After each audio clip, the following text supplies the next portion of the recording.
Welcome back to the Man Cave Caucus podcast. This is the midweek edition, the midweek minute edition, actually. We're in Jefferson City here in the office trying to make do with the office dynamics when it comes to recording, which is always fun.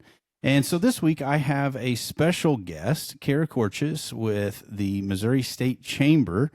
And we're going to be talking a little bit about an issue that is going on in the legislature and that affects really all Missourians. And so I wanted to bring her on and talk a little bit about that. So thank you for coming on, Kara. Thanks for having me. Tell the listeners a little bit about yourself and how you got into be involved with the chamber and what kind of, your daily focus is when it comes to doing what you do.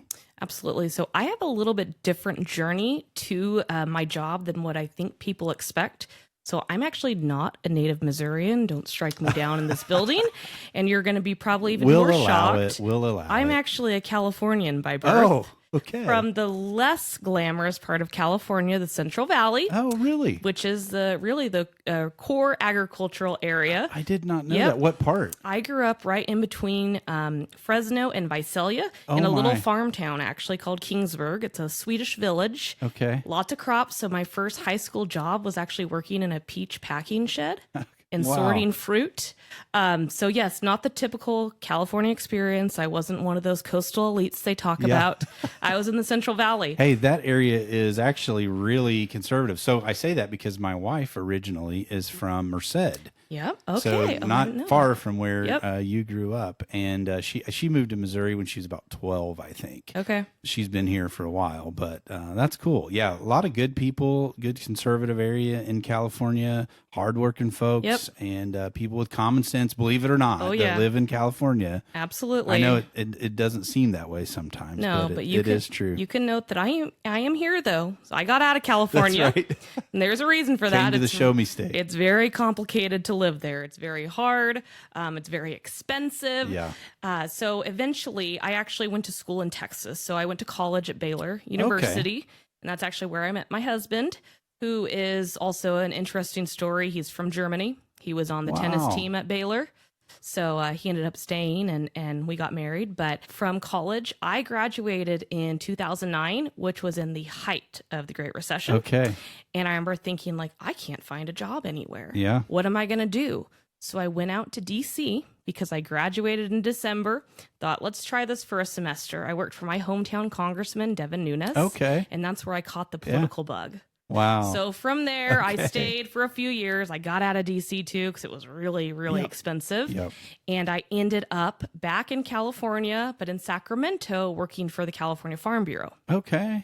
Cool. Did political stuff for them, ended up lobbying in Sacramento for some other organizations. And then out of the blue, my husband got a job offer in Centralia, Missouri. Wow. Yeah. And that's what brought us to Missouri. So I am here by choice. Okay. So I often tell people, I am that Missouri story that we talk about in economic development circles of, hey, let's talk about Missouri, how actually our coastal residents should be moving inland to Missouri. It's a great place to live. It's a great place to work, and it's a great place to raise a family. So that's how I ended up here. Started at the chamber, lobbied for about 6 years before I got promoted as the president and CEO. Congratulations, by the way. Thank you. And more importantly, in that time, I had a COVID baby. So I'm also a mom. In 2020, I have a 4-year-old son named Kai who keeps me very, very busy outside of this life. So that's my most important job. But my second most important job is being the president and CEO of the largest business advocacy organization in the state. And it's a job representative that I feel really, really grateful that I get to do. Not many people get to wake up and love what they do. I get to meet with these most amazing business owners across the state and see all the great things that are taking place and promote it. So I like to call myself, I am an ambassador of the state of Missouri, and I hold that title with pride. I like that a lot. Yeah. Well, I just want to know a little bit about your background so that people get to know you a little bit out there in the folks that are listening. So how would you, let me ask you this before we move into the topic, how would you answer this? How would you summarize the value of the State Chamber of Commerce for Missouri businesses? Just give us the elevator speech on the value of the state chamber. We know our local chambers are such a value and asset to our communities. I have a really good relationship with ours, and I think ours is the best, of course. I'm probably a little biased, but they really are good. and they bring so much to our community and work so much with our businesses and have so much to offer. So give us the elevator speech on the state level when it comes to the chamber. Absolutely. Well, I also love the Neosho Chamber. We work with them very closely in any of your other chambers in your area. But the state chamber is indeed different than your local chamber. Our central mission is to advance employers in the capital. Mm-hmm. It's to make sure that we're protecting and promoting their ability to run their businesses. And so that's really why we were founded 102 years ago. And that's why what we're charged to do with on a daily basis. So not only do we, of course, advocate for businesses in the capital, we also work in the regulatory arena to make sure businesses aren't hit with frivolous regulations. And then we do a variety of educational programs. So we have conferences for businesses to learn best practices. We also have a foundation where we do policy research. Okay. So despite what the outside world thinks, I promise you it's not just Missouri Chamber lobbyists in a smoke-filled room trying to come up with the bills that we work on. We root everything we do in data. And we have a kind of a think tank arm of the chamber that does a lot of that research. Yeah. And on top of all that, you're also in the Capitol either advocating or maybe opposing bills, depending on how it affects businesses, right? So there's a lot going on then with the state chamber and what they offer and just helping businesses across the state.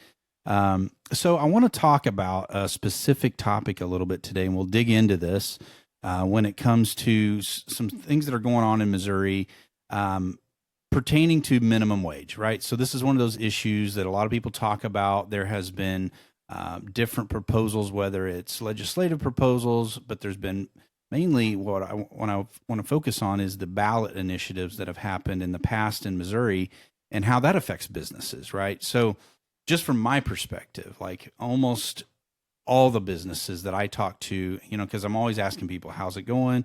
What are challenges you're facing? All the different things that go on with their business. And one of the common denominators that I hear a lot about is the difficulty of addressing the minimum wage changes that have happened in Missouri over the past, I don't know, let's say probably 10 years, right?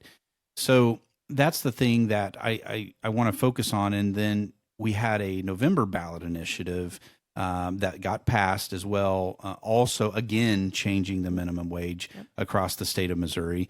And so let's talk about that a little bit. One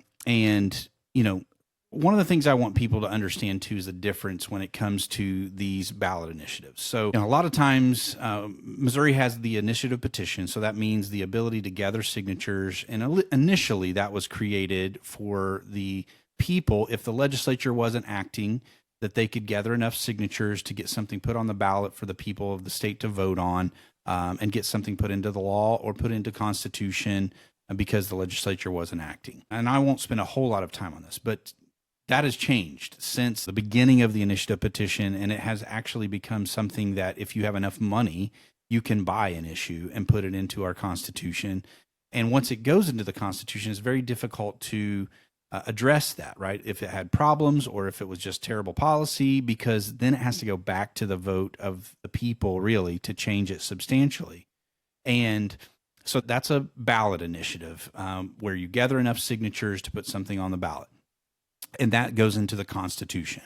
But there's also ballot initiatives that can be put on the ballot. You gather enough signatures, but it's a proposition. So it puts it into our Missouri statute laws, which is something that the legislature can actually then address, and they can change those laws, right? Yep. So there's two different ways that you can do that with those initiative petitions. And then actually there's a third way, because the legislature, we as legislators, we can put together a proposal that goes on the ballot and that the entire state votes on. Now that has to pass the House and the Senate and get signed by it doesn't get signed by the governor. It has to pass the House and the Senate, and then it goes to the ballot. The Secretary of State administers that, right?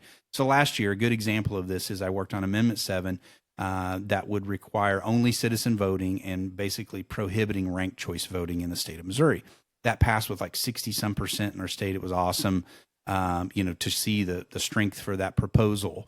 And so that was something I worked on, got passed in the House, got passed in the Senate, and then went to the vote of the people. It passed, and now it is in our Constitution.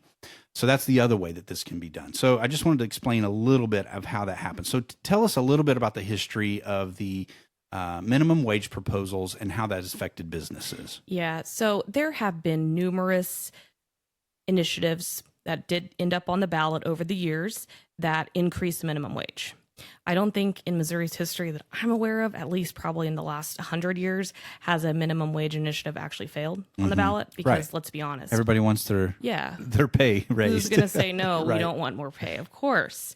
But this one, I would say, is pretty significant. When we look at it increased minimum wage to $13.75 this year, then it increases up to $15 an hour, and then after that, the minimum wage in Missouri is tied to inflation. Right. And think about this, Representative. We're paying for inflation in California and New York.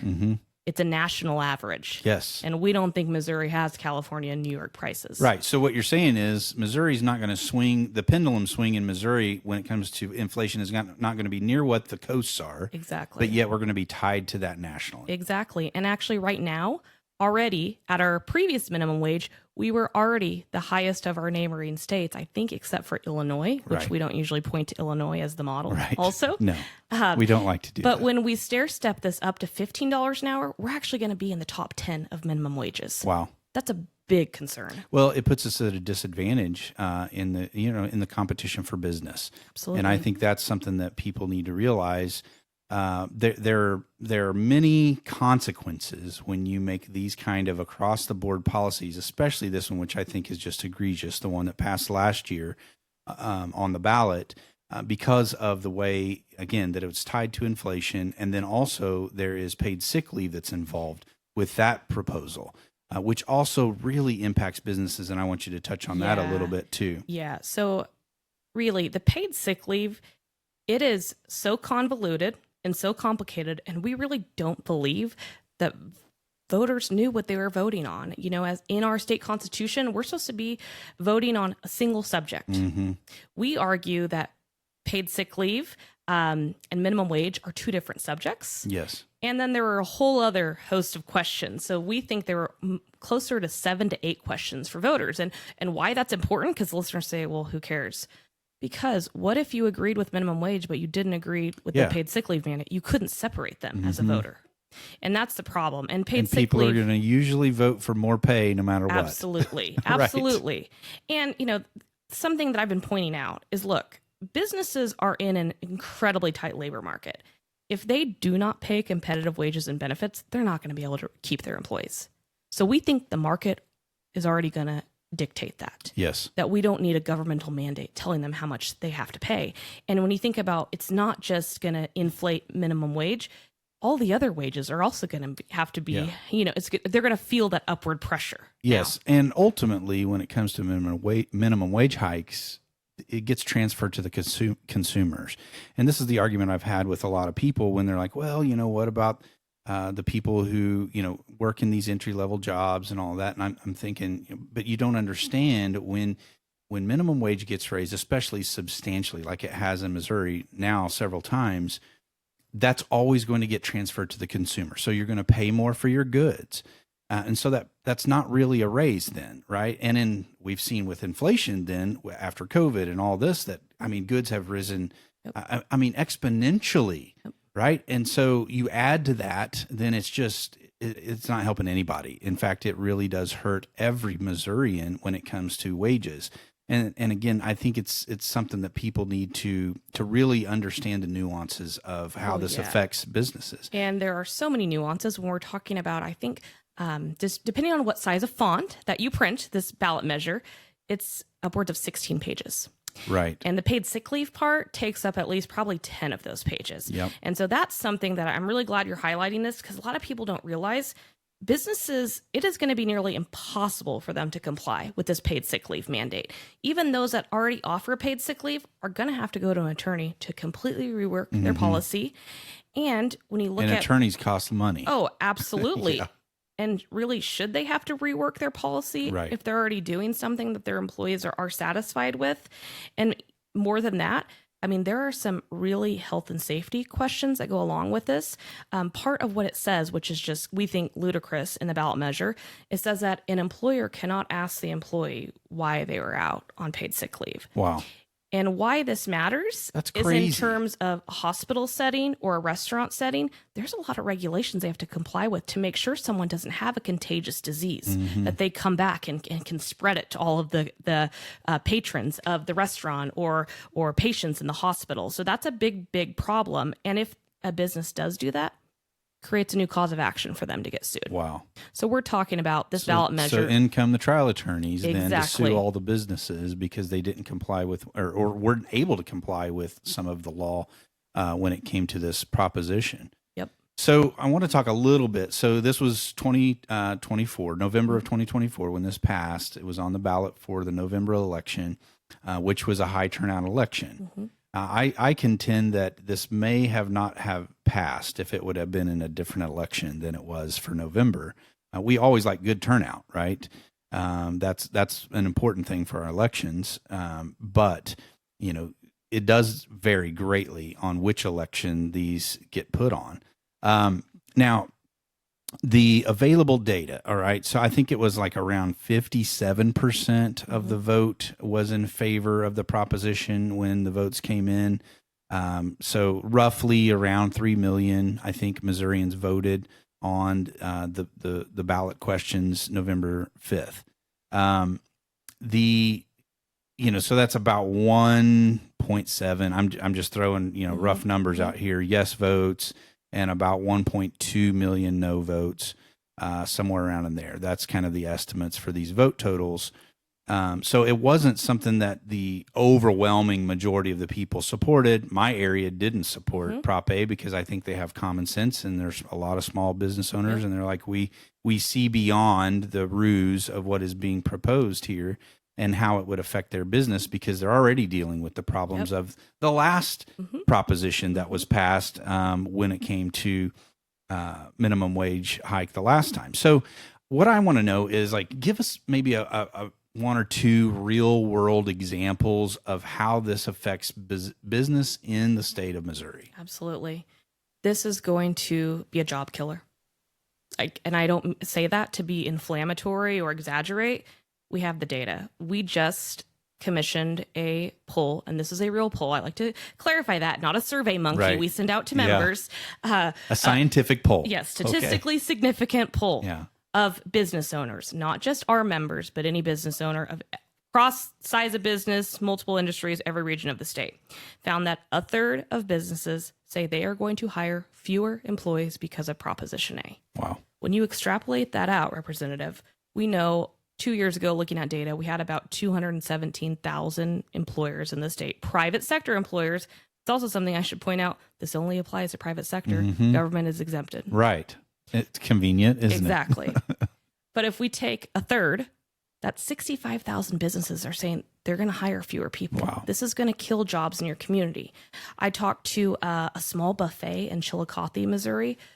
They said they have calculated this is going to cost them $75,000 annually. Wow. That's going to make them shut their doors. Yeah, because that could be their profit margin. Absolutely. We heard a manufacturer that has 250 employees that does offer paid sick leave that says, simply put, this is unworkable. This is going to cost us an exorbitant amount of money to comply with the paid sick leave. And what it may do is make us actually just cut back on benefits to be able to keep up. Wow. Yeah. So I think it's important for people to see that real world examples of how this will affect business. The other thing I wanted to ask about is, I know there have been at least one legal challenge that has been filed, lawsuits that have been filed challenging this proposition, saying that maybe it wasn't correct in the way that they did it, or there was a problem in the process that didn't meet the criteria under the law. As of right now, the election outcome stands. But what are those legal challenges, and where is that right now in the process? Yeah, so we have a challenge in the Missouri Supreme Court that we have filed jointly with Associated Industries of Missouri, NFIB, the Grocers Association, the Restaurant Association, the Forest Products Association. The business community stands united on this. We filed a challenge in the Supreme Court, really challenging that single subject, that this is not just on minimum wage. This is on all these other things too. Yeah. It's not on our challenges that we disagree with this policy, because we absolutely disagree with this policy, but that's not the basis of our legal challenge. We are currently scheduled for the Supreme Court to take this up on March 12th. Okay. And I would anticipate roughly we would have their decision about in a month after that. But the urgency of this is that paid so sick important. leave, it goes into effect May 1. Employers have to post notices to their employees April 15th, but May 1. Wow. And so this is imperative. Yeah. Imperative that we hope the Supreme Court steps in. That's why at the same time, we're working on legislation here. Yeah. And it's imperative that we get it done and implemented before it goes into effect, because businesses, trust me, every legislator is going to be hearing from businesses screaming That's right. across the state if this goes into effect. Yeah. So that was that's a good segue into what I wanted to ask next. So what legislative proposals do we have? I know there are several bills out there that are moving in the legislature. What would they accomplish?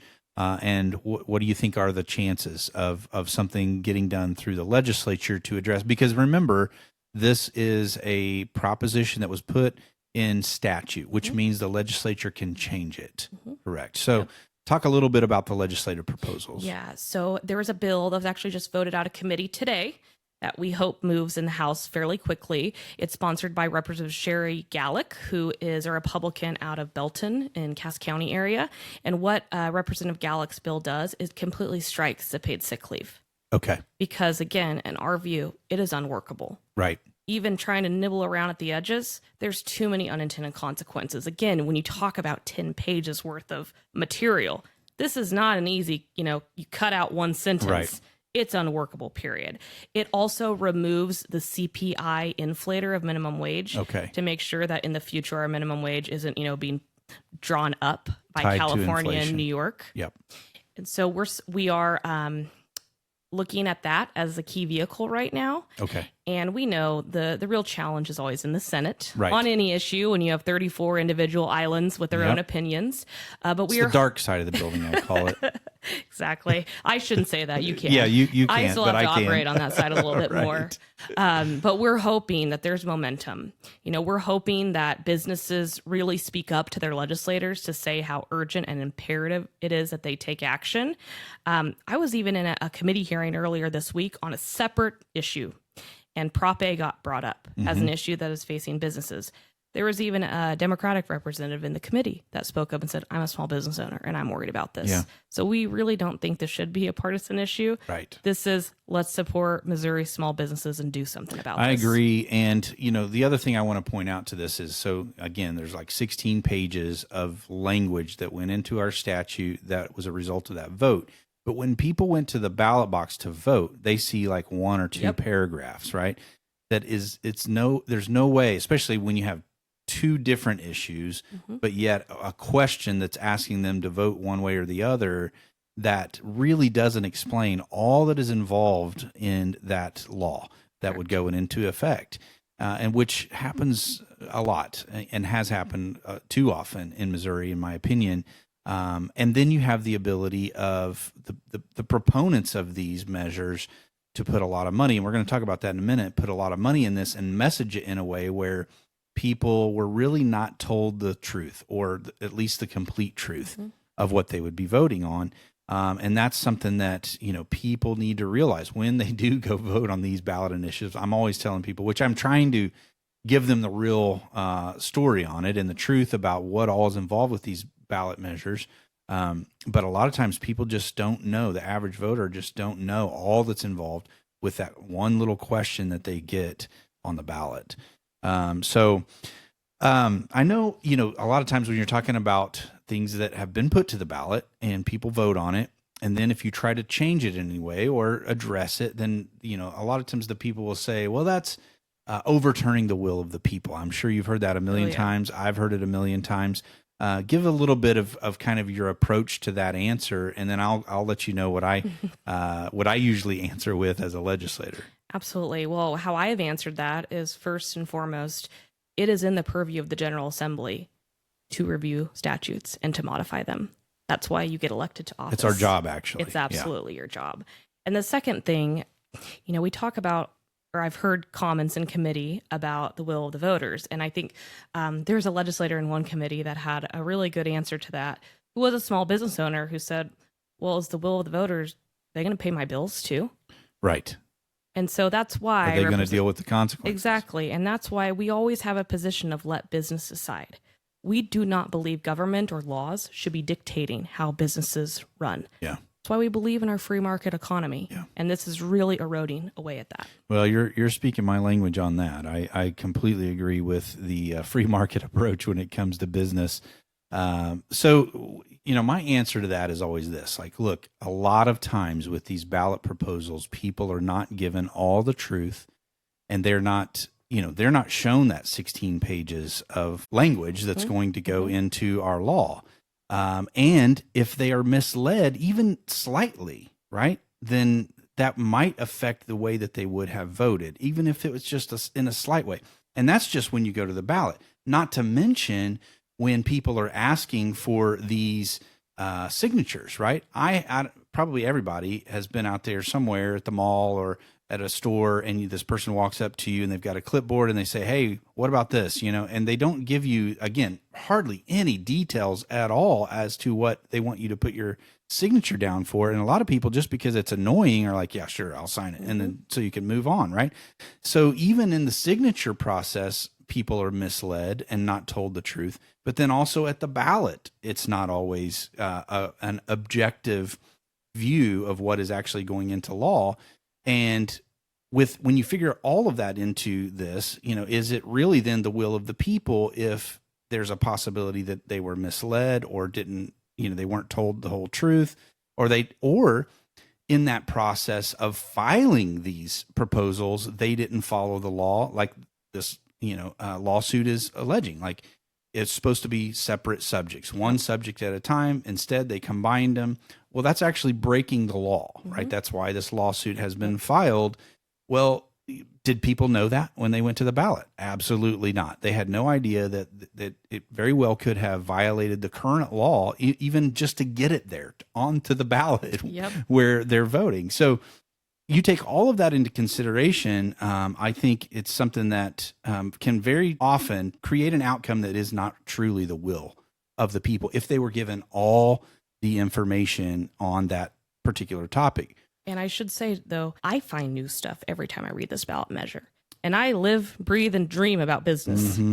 And so if we are finding out new nuances to this, how would an individual, your average voter, be able to understand something so complicated? Again, it's not that we're saying that they're not able to understand or they're not able to comprehend. But if business experts are saying how complicated this is a problem. Yes. For the average person that may have not even heard anything about this other than some ad they saw on TV, which is always created to get them to do what they want them to do, right? And vote the way they want them to. So I would also point out, too, that in many cases, there is lots of out-of-state or even out of our own country money that gets poured into these so-called people-led initiatives. A lot of people don't even realize that this is even allowed. In fact, I have a couple of bills that address this when it comes to foreign influence in initiative petitions, foreign influence in local elections. This is a real problem that's happening in our country right now. So this one specifically, the Missouri initiative, Proposition A that was on the ballot in November to raise the minimum wage and mandate the paid sick leave, saw significant financial backing in that initiative. Look at this. So there was a group called the Missourians for the Missourians for Healthy Families and Fair Wages. That sounds so warm and fuzzy, doesn't it? Yeah, absolutely. They raised a total of approximately $6.2 million that they put into this initiative. And a lot of times these groups start up with a really good sounding name. So it sounds like that good people are behind this initiative. Excuse me. But according to the most recent campaign finance reports process that you can find out there, I think Ballotpedia is one of those. The figure of that 6.2 reflects contributions and expenditures tracked through that date of the November election, even though the final totals could shift slightly, even as those. So we really don't know sometimes even how much money was spent and at the timing of that. Even though there's campaign finance laws and all of that, there's still ways that that money can be hidden, or it's we don't really know where it came from, right? This is an issue. So when you look at this, the funding came from a mix of very progressive organizations and labor groups, with a notable portion originating from out-of-state donors. So again, I want people to realize that the majority of money that was put into this particular initiative that went on the ballot, that Missourians voted on, was funded by people outside of our state. Yep. Who are now going to dictate what our in-state businesses do. Yes, and just that fact to me is problematic for saying, well, what about the will of the voters? Well, again, the money that was put into this to get it before the people of Missouri was all coming from outside our state. To me, that's problematic and should also beg the question of why. So I want to do a breakdown real quick, and then we'll finish this and wrap this up. But here's a breakdown of the biggest funders based on the available data. The 1630 Fund is the number one. This is a Washington, D.C. based progressive advocacy group that was the largest single contributor when it came to this initiative, donating $2.5 million. And if you look up and research the 1630 Fund, they fund some of the most left-leaning causes around the country. And it played a very pivotal role in bankrolling this particular initiative in this campaign with Proposition A in Missouri. And it's primarily, I will, and you can go down a rabbit hole that is a mile long with this stuff down that rabbit when hole. It comes to this foreign funding. But the 1630 Fund is one of those umbrella groups. They'll have all these umbrella nonprofits, right? And they launder money is what they do from one to the other. And it's really hard then to track where it came from originally. But if you study the 1630 Fund, it's primarily funded by this billionaire from Switzerland. His name is Hans-Jörg Swiss or something like that. And he is a very progressive billionaire that spends a lot of money, in my opinion, on a lot of the wrong things. And especially issues that really don't fit the political makeup of our state, right? And that's something that you'll see, though. These billionaires like George Soros and this guy from Switzerland, they put a lot of money in red states to get things done with ballot initiatives that typically would never be done through the legislature because it's not really where the people are politically in that state. And you got to wonder about that. Why is it that they're doing that, right? And ask those questions, which I do, but a lot of people have no idea that this kind of money is put into. Another one is the Fairness Project, another DC-based nonprofit, put almost $500,000 into Proposition A. The Open Society Policy Center, another one, donated $250,000 to this campaign, and on and on and on when it comes to these ballot initiatives. The abortion issue that went on the ballot last year, I think there was like 20-some million dollars put in from some of these groups. So just to bring it all into focus, like there's a lot of outside what they call dark money, because it's really very difficult to trace where that money comes from that ends up funding these initiatives and getting them on the ballot. That's another big piece of this puzzle when it comes to the problem, I think, with the initiative petition process, which I think needs reform. We've worked on that. We've tried to get it done through the legislature. We still haven't got it done. I'm frustrated about it because it's caused us a lot of grief with these kind of proposals that never would have gotten done if we had a better initiative petition process that wasn't so easy to put something into our Constitution. And I should add, too, on that. So I work with a network of other chamber presidents of all across the whole nation. And Alaska had a ballot measure on paid sick leave and minimum wage that is almost nearly word for word identical as ours, funded by the same groups. Now I have to ask you, are we the same as Alaska at all? Not even close. So we cannot say this is a Missouri-driven solution because it absolutely is not. Yeah. Well, and the same thing happened with ranked choice voting. Ranked choice voting was tried in Alaska first, and they got it passed, and it was funded by these same groups, right? Well, then now, several years later, they're trying to get rid of the ranked choice voting because actually what it ended up producing in their electoral process was a total disaster, and the people didn't like it. But it sounded good. You know, they messaged it. They put millions of dollars into it. And it's the same principle that happens with a lot of these other proposals that is going on our ballot. So all that to say, I just wanted to dig into this, with the Proposition A, what's going on legislatively, what's going on with the lawsuits. Thank you so much for coming on and explaining, using your expertise to talk about this. And thank you for your hard work on this too, because I know it's something that does make a difference for Missourians, for Missouri businesses, and what the chamber does in that. And thank you so much for coming on, being a part of this. Always welcome on the Man Cave Caucus podcast, and I appreciate it. So thank you so much. Thank you for having me. And just know I'm going to wake up and fight every single day for Missouri businesses on this. Awesome. Thank you so much. Well, you know what to do, everybody. Go over to Apple Podcasts. You can find us there. Leave us a 5-star review if you're over there. That really helps to promote the podcast. You can also go to our YouTube channel now, which is the Man Cave Caucus at YouTube. We have our video that's going on there. This is our second week of our full-length Monday production that comes out, our weekend podcast. But now we're trying to work in the video for the midweek minute edition of the podcast. So hopefully, if everything goes well with all the equipment this week, we'll be able to get that video up too. But thank you, Kara, for coming on, and we'll catch you next week. Thank you, everybody.